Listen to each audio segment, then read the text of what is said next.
Okay, so here's our Unit 1 retake thing right here.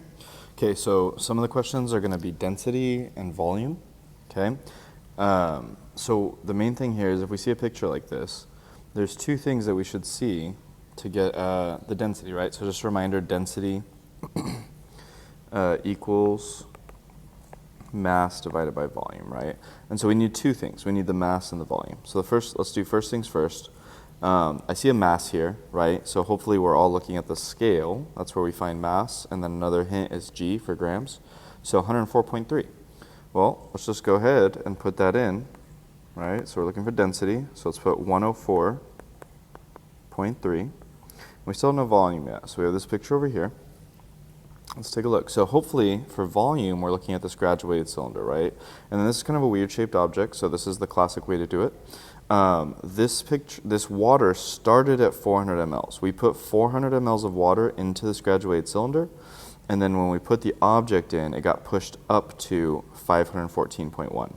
So just a reminder, volume, let's switch it up here a little bit. Volume is the final amount of water, so the final volume minus the initial volume, right? So our final is 514.1. And we started with 400. And this will give us just the volume of the object, which is going to be 114.1. Okay? So that's our volume. So we're going to put 114.1 right here. And then we just put this into our calculator, and we see what we get. So 104.3, let's do this.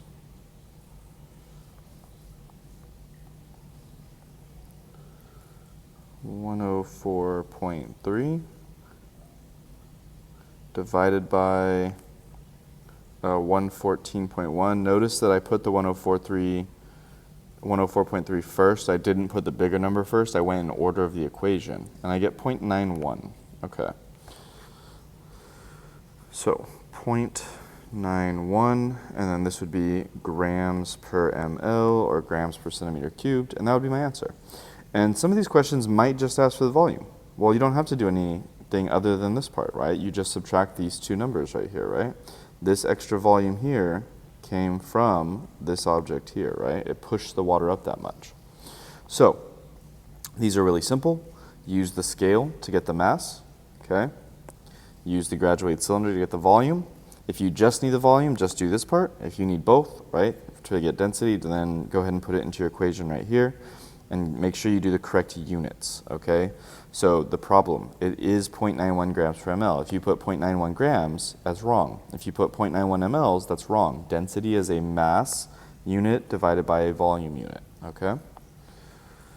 All right, let's look at the next one here. How many liters are in 150 mLs? And then look, it's already set up for us. So we have 150 mLs, right? So we should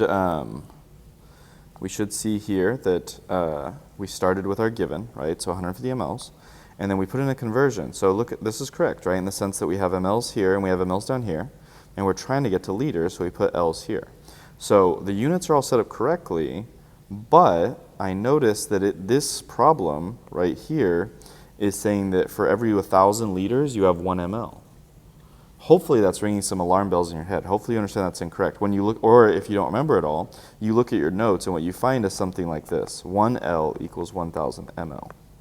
So if we wanted to fix this, right, we'd have to come in here, we have to change these numbers. So we're not going to change the units. Those are fine. We just talked about it. mLs on top, mLs on bottom. It's going to cancel and give us liters. This is perfect.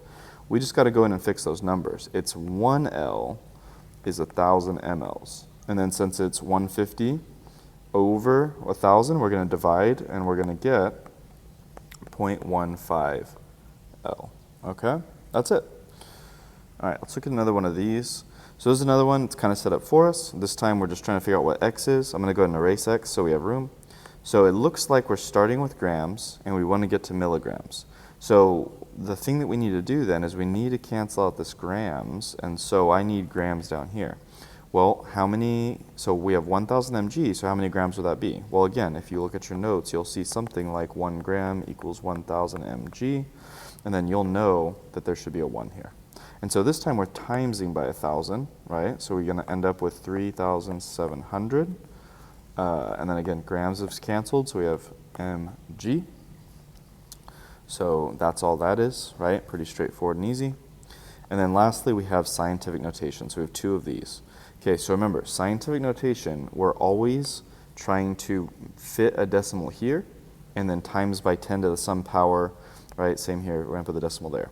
So we're gonna do 5.7, and then remember, we want to times by 10 to the something, and the 10 to the something, whatever we put here, needs to take this 5.7 and come back over here and make it 57,000 again.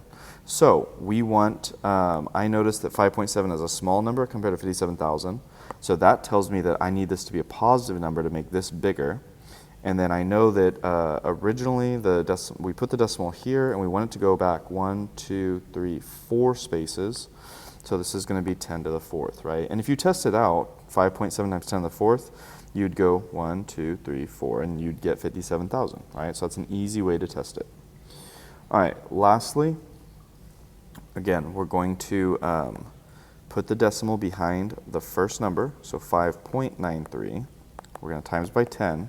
So now this time we have what's a large number trying to go back and become a smaller number. So I know then that I need the decimal to go back this way. So I need this to be a negative. So I'm just going to go ahead and put my negative there right away. And then I put the decimal here, but I need it to go back 1, 2, 3, 4 this way to go over here. So in this case, it's going to be -4. Okay. And if we look at this whole thing, right, times 10 to the -4, if we were solving that normally, it'd be 1, 2, 3, 4. Yeah, that's correct, right? 3 zeros. So that's how we do it.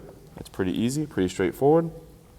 If you need to, you can pause and rewind the video, right? But just go ahead. You're going to have density, a lot of metric conversion stuff, some where you have to set it up yourself, some where you have to identify where they went wrong, okay? And then some scientific notation stuff, all right? Good luck.